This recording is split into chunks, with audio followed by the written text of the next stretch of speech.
Hey, how's everyone doing tonight? Happy July 3rd. We're moving towards July 4th of the weekend, but hopefully everyone's doing well here tonight. Welcome to On the Ring Apron. I'm Steve. I'm Kia. And glad for everyone that was able to make it out to enjoy us tonight. As you can see, we're sporting our American swag, USA baseball jerseys, scarves, red, white, and blue outfits all the way around. We're going to look fashionably sound while we do all this, you know. That's me always. Absolutely, and I've had to just grow into it. You know, I was a slob.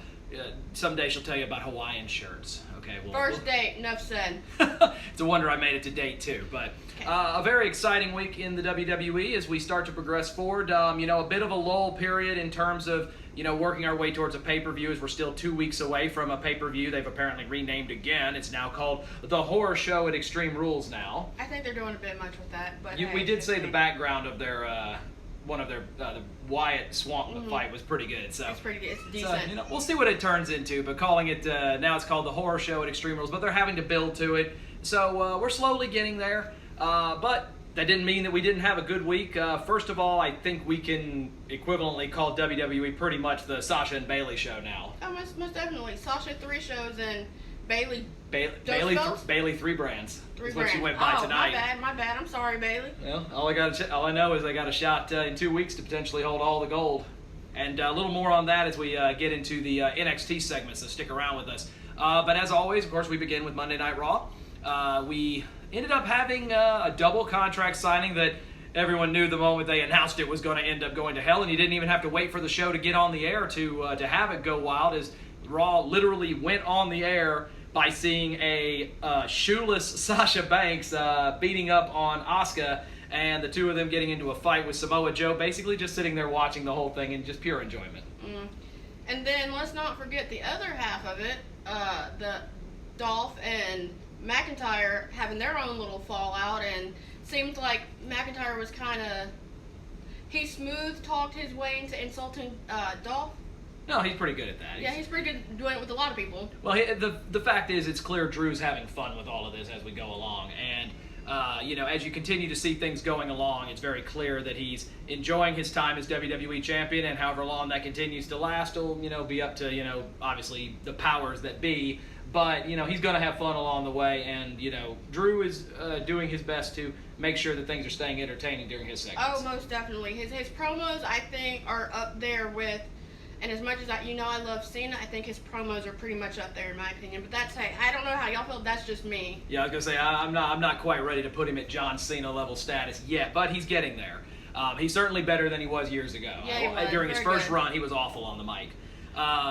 We did have one title change. As you've noticed, there has not been a plate exchange this week, but our man R-Truth getting his baby back. He beat Akira Tozawa in a one-on-one match to win the 24/7. 48-14 I-95 South 24/7 championship for the 37th time. Those numbers are just kind of getting a bit ridiculous. Ended up having a nice backstage segment afterwards where he ran into Cedric the Entertainer and Rick O'Shea. Yeah. Oh. See, I told you I'm not the only one that gets that messed up. You know, it's continuing to be entertaining to watch R-Truth do his thing, and they're rewarding him with, granted, a championship that's all more about humor than it is about necessarily wrestling prowess. I've said on the show already, though, that I do wish they would kind of revert back a little bit more to the, you know, the free-for-all, let's have the title change hands, you know, 2 or 3 times in a week, or maybe some segments during the week to kind of keep things entertaining on a Tuesday, or maybe, you know, all of a sudden he shows up at NXT and, you know, have an NXT person win it for a little while. I just think it's very entertaining how he can lose it. It's entertaining how he loses it, and then it's entertaining how he wins it back. I was talking to you about how much free reign do you think he actually gets with these storylines and these promos? And it seems like, from my perspective, from what I'm saying, it seems like he's getting a lot of free reign to, you know, say what he wants in getting his title or losing his title. Oh, absolutely. And that's good, though, because they're showing that, you know, his tenure with the company has not been ignored. Another person who kind of very quietly went away, but did a lot for people backstage is the recently retired Alicia Fox, who, you know, did a ton for the women's division, but didn't do a lot of it on camera, especially in her later years. She had to rehab for a little while, of course. But it was very, she was very a very big part of the backstage time in terms of the women's movement and everything else. So it's good to see that her work isn't undone, and then R-Truth getting the same treatment as well. Exactly. By kind of making him the front of that championship belt, and he's keeping it fun along the way. He is. They continued to run the storyline with the United States Championship MVP, making it very clear that Apollo has made a big mistake by not choosing to get help from MVP himself. So they ended up having a match where a little bit of outside interference ends up resulting in MVP actually getting the pin over the United States champion Apollo Crews. All of this leading up to what is likely going to be a match, likely at Extreme Rules. We just don't know if it'll be MVP or it'll be Bobby Lashley. I think either way you look at it, I think that one loss right there to someone who always happens to run his mouth. Don't get me wrong, I don't have nothing against MVP. I think he's good at what he does, and I'm glad to see him back. But in my opinion, I think that one loss will fuel the United States champion to be prepared for whoever comes away. It doesn't matter if it's MVP again, it doesn't matter if it's Lashley, and it doesn't matter who you throw in. It's good to see that he's actually competing and he's a fighting champion. But in my opinion, I feel like, it needs to be Lashley if it's going to be anybody. I could see them making Lashley a very dominant U.S. champion, especially with MVP at his back, and the ability to add Apollo in there, trying to chase back down the title against a guy who's, from a physical standpoint, he's not up to his level. It could make for a very interesting storyline. Hey, well, I guess we'll have to wait and see, won't we? Well, also, of course, anybody who's watching my plate exchanges knows I have been licking my chops for them to premiere that new United States Championship. There's plenty of written stories out there that it's due soon. I would think that you would wait for someone like an MVP or a Bobby Lashley potentially to win the championship, because if you were going to do it while Apollo was champion, why not just have gone ahead and pulled the trigger by now? But we'll see. Hey, we were thinking something might happen, with the U.S. title, considering it's July 4th week. But they're building to something. Hopefully, I'm just not sure what it is right now. They had a very good women's match also this week between two people who have not seen a ton of one-on-one time. You actually had Ruby Riott return to the ring against Peyton Royce. And we were commenting during the match of just how far Peyton Royce has come in the last year during her time away. She has vastly improved in the ring. She has a fantastic spinning brainbuster finisher now that looked absolutely smooth and fantastic. Ruby did a great job of selling it, but then again, she sells to just about everybody at this point. But it's clear how far Peyton Royce has come. I think they're ready to potentially pull that trigger on that Iconics drop. You kind of saw the cracks in it, not last week, but a couple of weeks ago. The slap heard around the world. Yeah, you kind of start seeing the cracks, but they kind of repaired it. Maybe it's just, a temporary repair, but in my opinion, I feel like Peyton is a little bit more smooth, and her work flows more in the ring, and it's a little bit, she's precise in her precision, and she's very technical, and she's just gotten so much better in my opinion. I feel like at some point, and I think that there will be a separation in that team, and I think honestly at some point, I'm not saying now, in the future I could see her holding the title, but the way Bayley's holding it, I don't see that happening.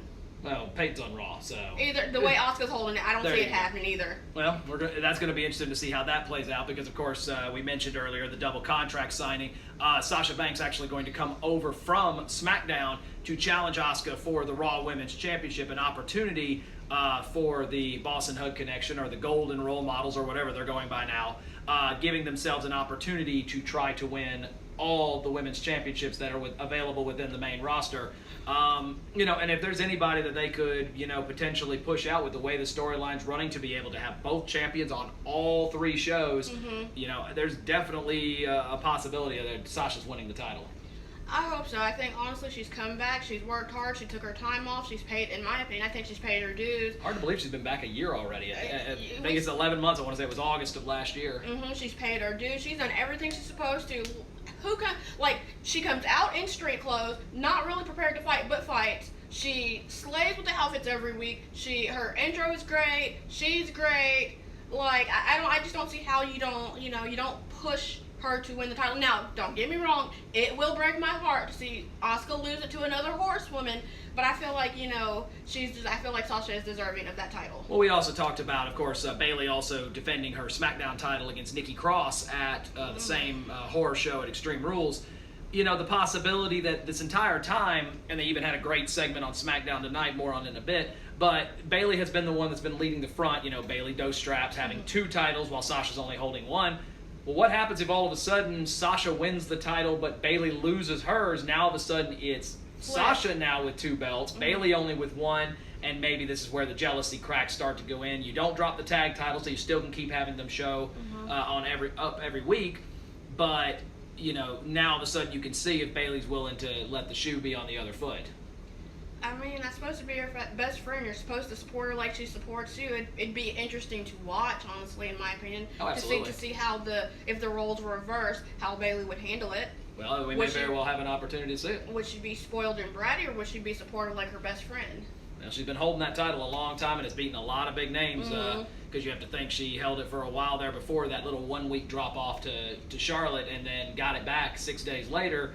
And has held it ever since. I think 266 days today, I believe Michael Cole said on SmackDown. So it's been a while, over a year now, within the last calendar year, only a 6-day period where she didn't have it.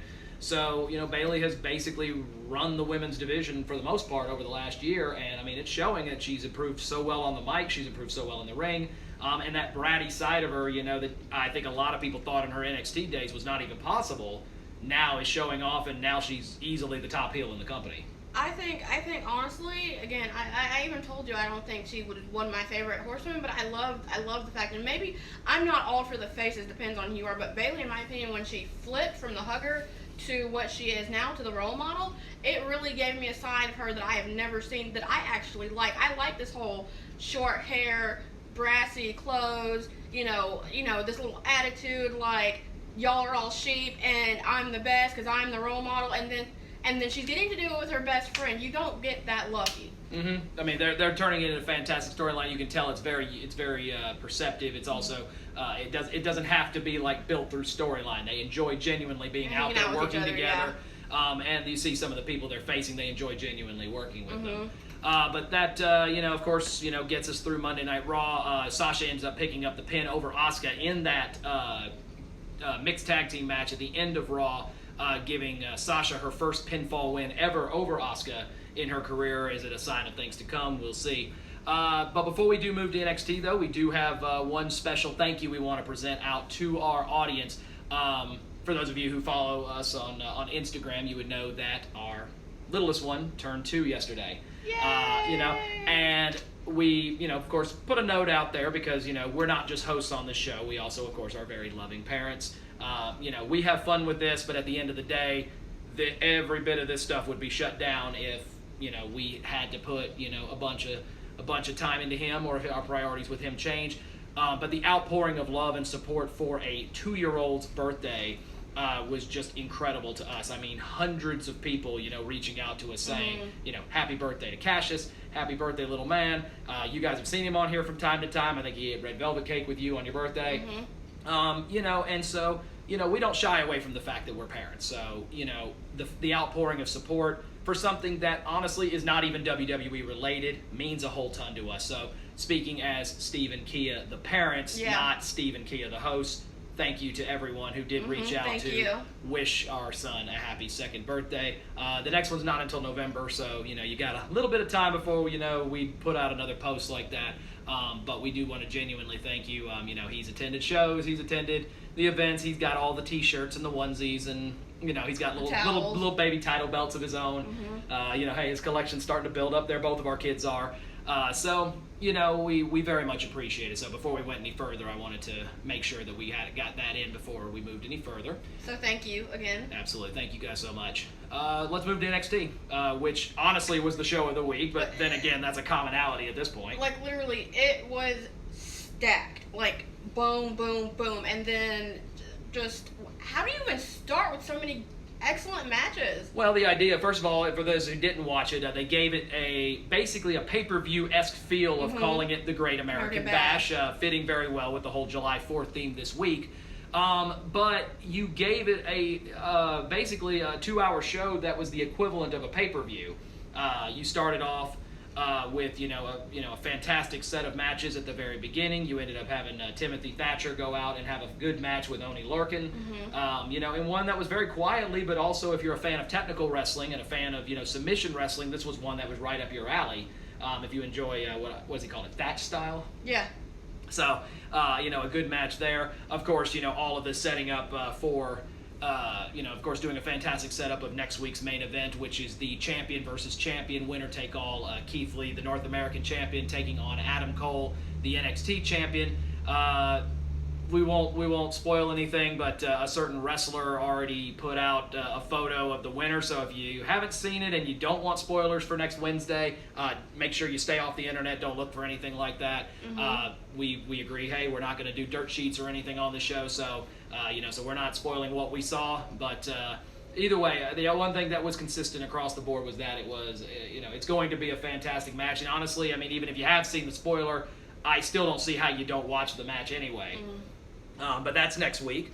Of course, the main attraction of the night was the main event, which ended up being blasted commercial-free between half of the women's tag team champion Sasha Banks and the NXT women's champion Io Shirai. Basically, by most people considered like a dream match amongst the women's division, and it absolutely lived up to every bit of the hype in a commercial-free main event. And then the fact that you go through and it's back, forth, back, forth, back, forth. Bayley was there. Now, one thing I've got to say, I liked how Sasha had the gear was on point. I ain't gonna even lie. The gear and then the whole intro. The intros. How about Ryu showing up for the first time? So cute. When you bring the dog to the ring, it's just fantastic. Tori Wilson spent years doing it. And, Hall of Famer Tori Wilson. Let me make sure they get out there, because you can't think of the Great American Bash without Tori Wilson with the Uncle Sam hat and everything else. But yeah, absolutely, Sasha was on point. This was also Io Shirai's first match back on NXT since winning the women's championship.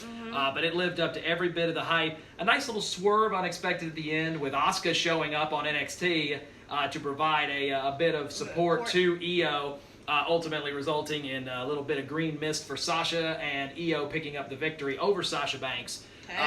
Expected on NXT, because the idea is to build up, the champions and the brand. But the important factor of it, of course, was the fact that they presented it commercial free. This, of course, going up against Fyter Fest on AEW. And I'm pretty sure I saw something like 245,000 viewer swaps during that last segment. People leaving AEW and then people jumping into NXT. Almost 250,000 more people watching NXT during that final segment, which of course gives you a comparison to when Io faced Charlotte Flair a couple of weeks ago, and ultimately AEW ended up winning that week by a small margin. So I'm thinking it's finally getting through Vince's and the powers that be that Sasha and Bayley are a draw, Sasha especially, and I think it's finally time that they're embracing it. But you have to think, these two best friends, these two women are literally, like we talked about, are doing 3 different storylines on 3 different shows and trying to retain or pick up all the titles, retain all the titles between the two of them.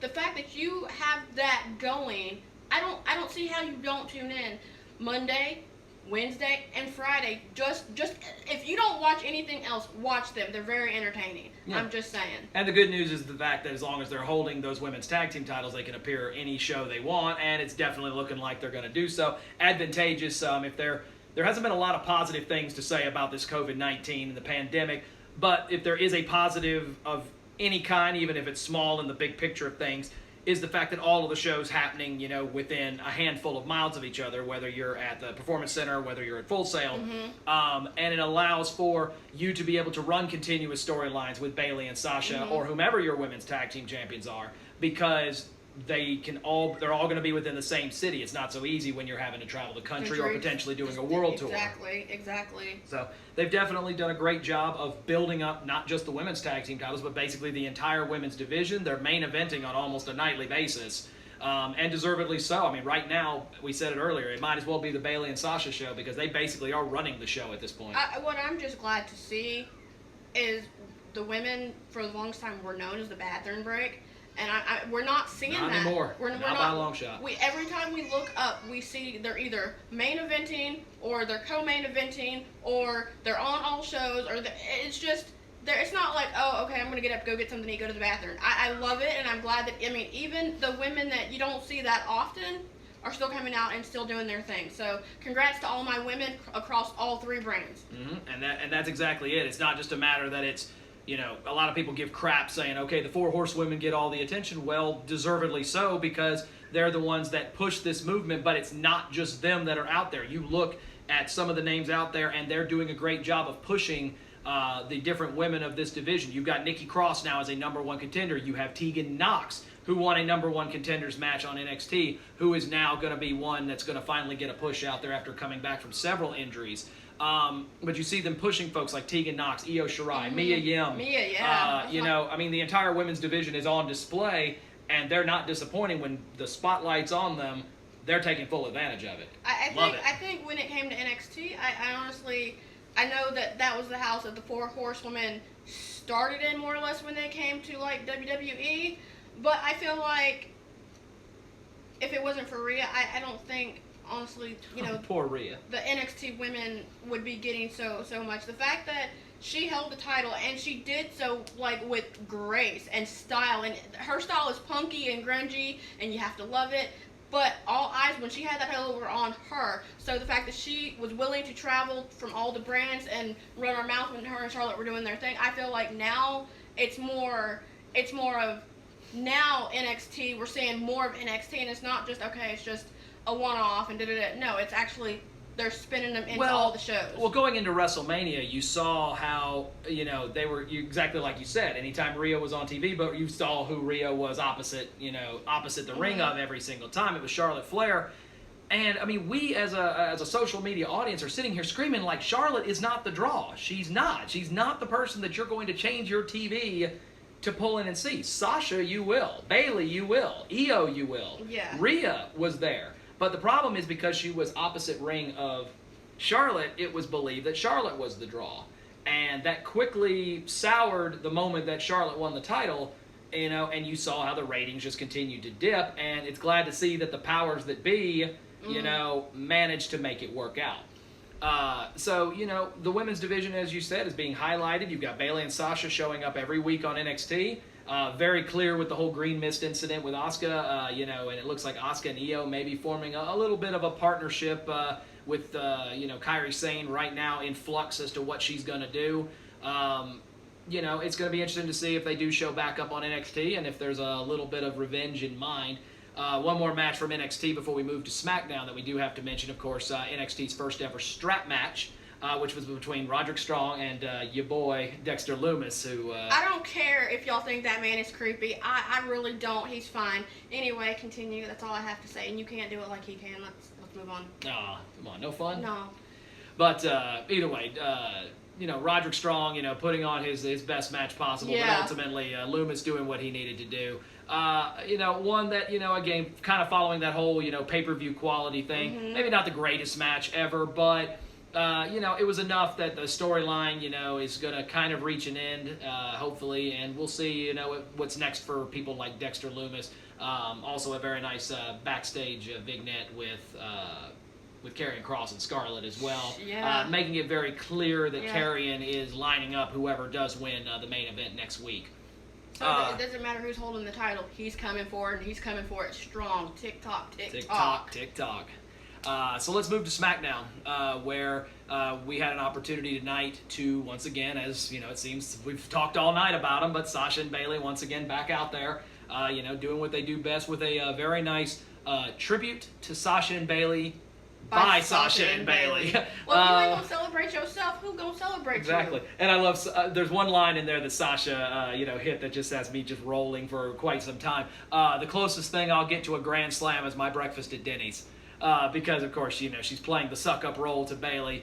You know, continuing that sideline of, you know, Bayley is, you know, the best. I'm not going after her title. When it's very clear that all she's doing is kind of just, you know, stirring the pot and stirring the paint to, you know, to get in there. You know, we know it's coming. The only question is how much longer do they want to pull this out before they eventually have Sasha make her run at it. And honestly, I think we're waiting for an audience for that. I think so. I think we're waiting for everybody to get back in the arena so we can see it. And you know, if Vince or Triple H or even Stephanie to a degree, because you have to think about who was the one that introduced the women. We were even at the show when they came out. I think it was one. It was in Atlanta. Yeah. So honestly, who do you think would be 100% behind waiting for them to get back in the audience? I think Stephanie, even if we don't speak about her that often, I think she has a hand in what's going on with all the women, because obviously she is a woman herself, and I feel with that being said, I think it's going to be an unsuspected thing. We're just going to be like, okay, well, it's going to be, we're getting tired or we're getting bored or we're getting hungry, and then just out of nowhere Sasha's going to turn and flip the script and take the belt. And I promise you, viewership will go up immediately when that happens, because that's the storyline. It's not just like we've been waiting a couple of weeks for this one or a couple of months. I mean, this has been years in the making, even before they came back, and they've been friends. They've been in some matches where they've bickered. They've done what friends do. You've had a couple of times where, across the ringside area, they beat the snot out of each other, which best friends do from time to time. But, but then you give up, you forgive everyone, and then you move forward. I think it's funny how we saw a turn of fair play when Sasha kind of threw Bayley to the wolves tonight for Alexa. Yeah, and I'm honestly a little disappointed in the people who wrote the script for tonight, because with it essentially already being known that Nikki Cross is the number one contender for the SmackDown title, you could have sent out anybody tonight to take on Bayley, especially with the end result being, Bayley's going to win by disqualification. You have Naomi, you have Lacey, you have Dana, you have all these other women. You have, Carmella's back there. Exactly. You have all these other people, and yet you reuse Alexa Bliss, and that's not a shot on Alexa. Slight, that's not a slight on Alexa. But I'm just saying, you've got other women that are back there in that locker room that you could have been able to use tonight without changing the end result, which was Nikki Cross, ultimately causing the disqualification and then, attacking Bayley afterwards. I just feel like it needs to be mixed up a little bit more. And don't get me wrong, it's not a slight on either one of them. And honestly, I'm actually happy Nikki's actually using her voice and speaking up. And, it's good to see that Alexa is supporting her, excuse me, I can't speak. It's good to see that Alexa is supporting her teammate, even if they are not tag champions anymore, women's tag champion, and saying, I think you go for it, you're going to do it, and just the fact that you see her clapping, because I bet a lot of people, including myself, said at any point she's going to turn, because that's what we're so used to seeing from Alexa. We've been waiting for a year. We've been waiting for almost a year for Alexa to turn, and she hasn't done it yet. Maybe she's found the right person that will actually prevent her from turning, and now at the moment that I say that, she'll turn at some point. Yeah. All cutesy wootsy. Mm-hmm. Not me doing it, but Alexa. Oh yeah, she's much better looking when she does it. They ended up having a very nice video segment setting up what they're calling a Wyatt swamp fight. We have to make a correction, by the way, to a mistake I made last week. The belief was that this would be for the Universal Championship. It actually is a non-title match between Braun Strowman and Bray Wyatt. But showing the swamp, ants eating snakes and alligators and stuff, definitely not my cup of tea. Sorry to our New Orleans brethrens out there, but that's definitely looks frightening as mess to me. That's going to be obviously a cinematic segment, but it's going to be interesting to see where that goes. Two people that are little crazy in the mind perhaps, but we'll see where that ends up. I think it's going to be a good fight. I think, obviously, if it's family member against family member and they've kind of separated, they've kind of come back together, I want to see who comes out on top. I honestly feel it could be, where they're both there, but it's a matter of who's the crazier between the two and who's going to be willing to walk away, leaving their family kind of in the mud. Right. And the idea, of course, with it being cinematic, opens the door to potentially present, in my opinion, Bray Wyatt as kind of this generation's Mick Foley. Now you've got an opportunity to potentially have all of his personas come out. You could have, of course, you've got what we call Rocking Chair Wyatt. You could have Funhouse Wyatt. You can have, The Fiend. Working, Muscle Man Wyatt. Yeah. Of course, The Fiend, can show up as well. You've got an opportunity for Braun to face, honestly, the nightmare that is, Bray Wyatt, and a chance to see Bray in the ultimate glory that he could bring. But the person who brought you out, who showed you off, who said, here's another family member, he's good at playing mind games. And honestly, if you come out as your different personas, or you have yourself as different personas, that would mess with anybody, honestly. But Hey, I don't care who you are. That's going to absolutely mess with your head. I think Braun is a strong enough man to overcome. I think honestly he may have some tricks up his sleeve. Exactly. So we'll definitely see how that continues to go. We did have a championship match tonight on SmackDown. AJ Styles successfully defending against Drew Gulak. Not necessarily a surprise there. I really thought they weren't going to be prepared, especially after the run that AJ's had. To have him lose to Gulak. But directly before that, Matt Riddle getting what ended up being actually a very good match with John Morrison. The Shaman of Sexy. Drip Drip. Johnny Drip Drip. I was like, it with MCMIZ in his corner. But Riddle, continuing to show what he can do. He gets the win over John Morrison. But it's clear that like so many other people that show up on SmackDown, he of course is pissed off King Corbin. So Corbin will once again continue his downward spiral by probably having to take a loss to Matt Riddle. I really hate what they've done with him since he's come to the main roster. I could walk across the stage and he'd hate me too. So it doesn't take much to piss off the king. That's true, but even before that, even when he first got here, they gave him that great win at WrestleMania, winning the Andre the Giant Battle Royal. And then it seems like they haven't done a thing with him since, even though he has a ton of accolades. He's won a couple of championships. He won King of the Ring, was Money in the Bank holder for a little while. But it seems like, every time he's given this opportunity where you're like, okay, they're finally going to push him, they're finally going to do something with him, they find a way to completely stall it, and, I hope that at some point there's a run for him, because Corbin, in my opinion, is starting to approach Cesaro-esque levels in terms of talent that is there, and yet they're not using it. I feel like the only way that that's going to work is if King Corbin ditches the whole King act and go for something more devious. Not like when he first got here, it took him. That's what people liked him. It took him less than a minute to beat everybody, and then they crowned him with this king persona. I think honestly, take off the crown, remove your scepter out of your hand, take off your robe, and find your devious side. Find what is going to give you higher ground to beat all these people. Look for that motivation. Find that fire. Get mad. Do something. But dang. Well, and of course I mentioned Cesaro earlier. That was the other big match of tonight, as Shinsuke Nakamura in a singles match did beat half of the SmackDown Tag Champions, Kofi Kingston, in a singles contest tonight.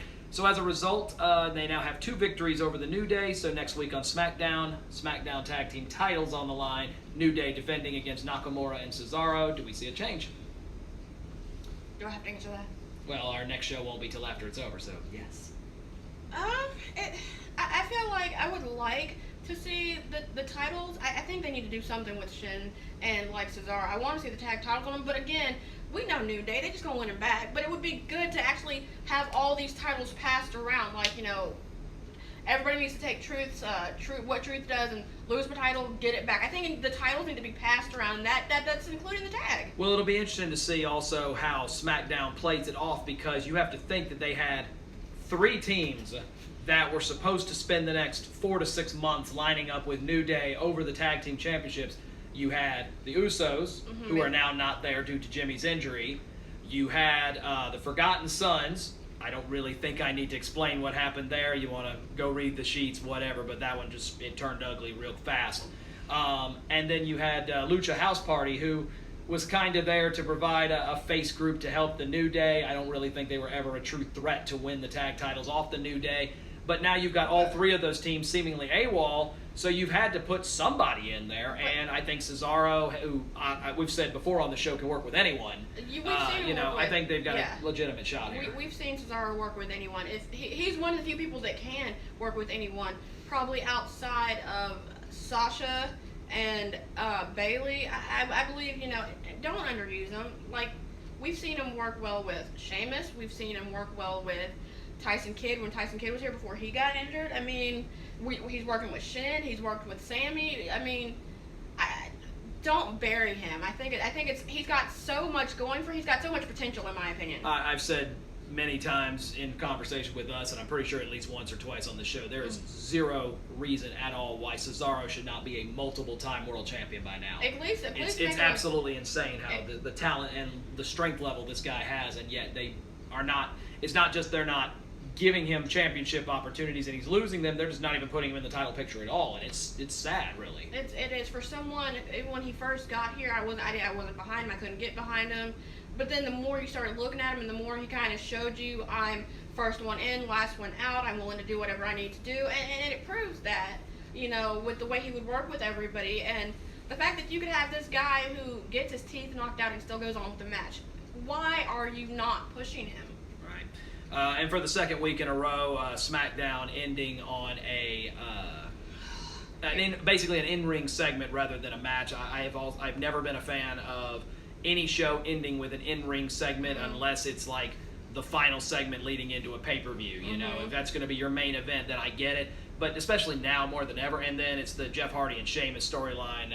Clearly, I thought this was over. I even said on Top Rope Spoilers that I really want them to end the story, and apparently they're not going to. It looks like Sheamus and Jeff Hardy have at least one more match that they're going to have with each other.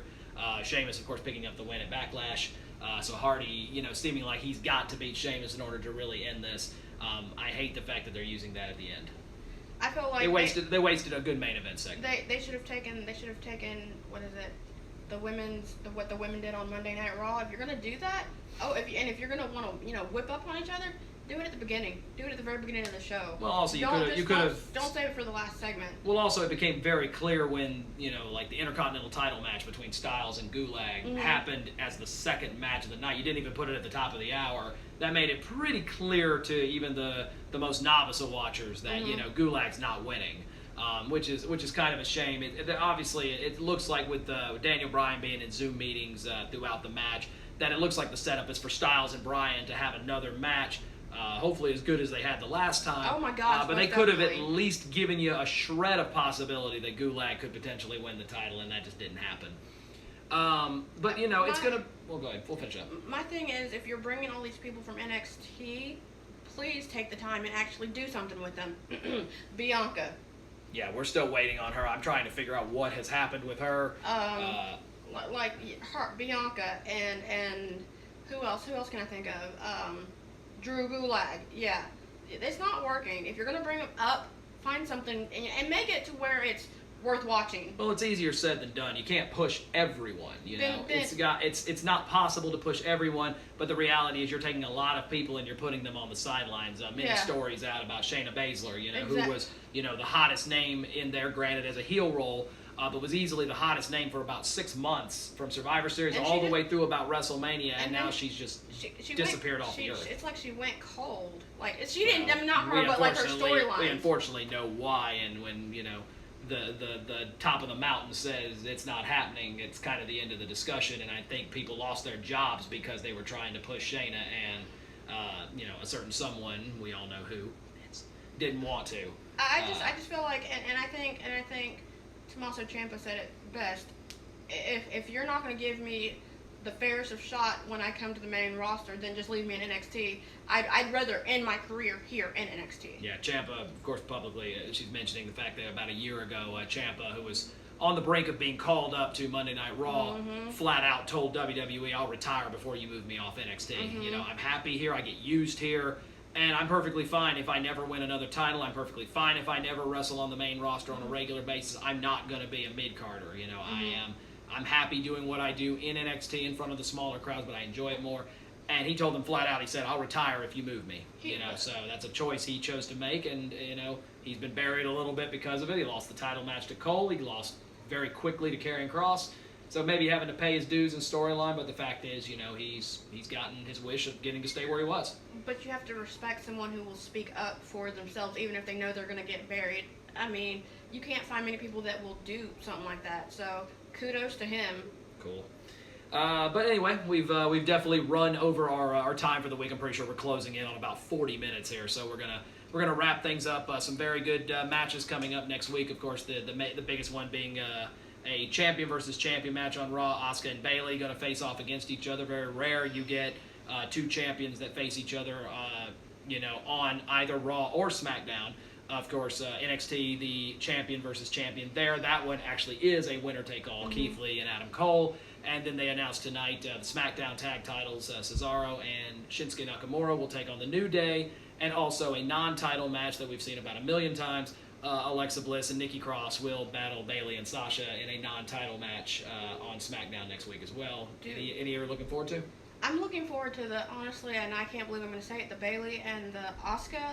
Is it going to be where we see Io come up from NXT and kind of, help out her, I would say her sister, her fellow sister wrestler or whatever? Well, the rules, kind of sliding a little bit different because technically Asuka's not supposed to appear on NXT, but yet she did. So maybe you're right. Maybe Io returns the favor. Who's gonna stop her? She gonna take your mic and she gonna do what she wanna do. Who gonna stop her? I'm just saying, hey, if you're gonna put the rules out there that only the tag champs can show up, you gotta go around it a little bit. But either way, it opens a door for Io to potentially, be in Asuka's corner to kind of even up the odds here against Sasha and Bayley. But I'm also looking forward to the Adam Cole and the Keith Lee because I love both guys, and somebody's got to lose their title. I just, I'm pulling for Keith. I mean, don't get me wrong, I like Adam. I think he's been, and I've said it before, I think he's been a very great champion since he's had that title on him. But is it his time to lose it to the Limitless one? Well, it's also, I think it's pretty obvious that, whoever ends up winning that match is going to get fed to Karrion Kross.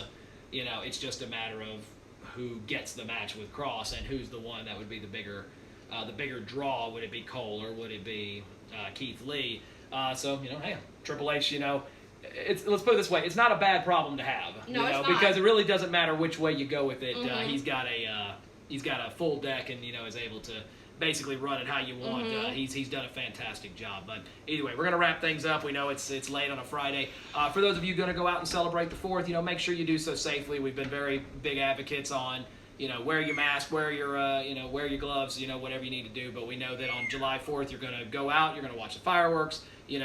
Just make sure you do so safely. Let's get this done. And if you're looking for a mask to wear and you're into WWE, go to Kimber Last Kick. She's selling her mask for, what is it, $10 to $15 a piece? She discounts it if you buy more than one. I think we ended up getting 4 for $30. We'll make sure we sport them on here because we recently ordered our own as well. So we will make sure we give a nice little free shout out to Kim there. But Kimber Last Kick on Twitter. I believe she has an Instagram. I believe it's the same name as well. Check her out. She does great stuff. She's the one who takes fantastic photographs, but now she's putting her work into some masks as well. So all you have to do is look for Kimber Last Kick across all forms of social media. She has an account on Etsy, so if you're willing to buy it, that's where you can go to get them. Cool. Yeah. But either way, thank you all for joining us this evening. We hope you guys enjoyed the show. We know we ran a little long. We're trying to do better about that, but when there's just so much to talk about, it's really hard to condense it down into 20 minutes, and you want to try to get everything. And I know there's some segments we still missed. We didn't say one word about Seth Rollins and Rey Mysterio. Oh we didn't say one word about the Big Show having matches. We didn't say one word about Angel Garza and Andrade getting 2 matches on Raw. Just there's simply not enough time. Unless we're willing to go to 2 shows a week or making shows longer, so if you're in support of either of those, let us know. Maybe we need to change things up. Speaking of changing things up due to July 4th, Questions with the Queen is likely going to be delayed a little bit, just because, hey, it's the 4th. We're going to celebrate ourselves. We're, family first, as you would expect anybody to do. There will be a Questions with the Queen that will show up. It just will not be at our normal 2 o'clock slot. Exactly. More on it if we can do so. It may very well just be a pre-recorded that we put up later, but we'll let you know. I will keep you posted. And also, there is a likely chance that starting next week, we may be adjusting our time for our primary show, just because work is starting to change up with me a little bit. So this 10 o'clock Friday slot may be getting moved to something else. We may be doing it more midweek, but we'll see how that plays along. But more details to come. But either way, Kia, please take us home because they're ready to go to sleep. I'm ready to go to sleep too. You woke me up this morning. Anyway, we will talk to you later. Y'all have a good night. See ya. Bye.